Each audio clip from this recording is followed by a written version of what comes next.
స్వరూపమైనను సొగసైనను లేదు అన్నట్టు మీరు మెచ్చుకోవటానికి అందగాడు ఇంకొకటి ఏదో అనుకోవటానికి లేదు. కానీ తన రూపాన్ని బట్టి ఎప్పుడు కృంగిపోలేదు.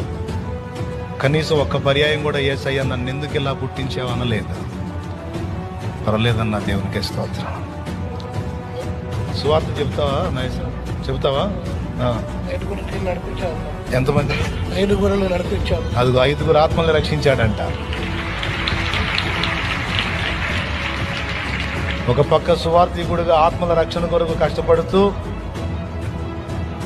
మరో పక్క దేవుని సన్నిధిలో నాకు సహకారిగా పరిచర్య చేస్తూ ఎంత ధన్యత పొందాడు.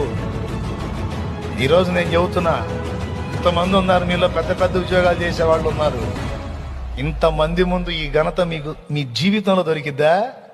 ఇది చాలా అసలు మా వాడికి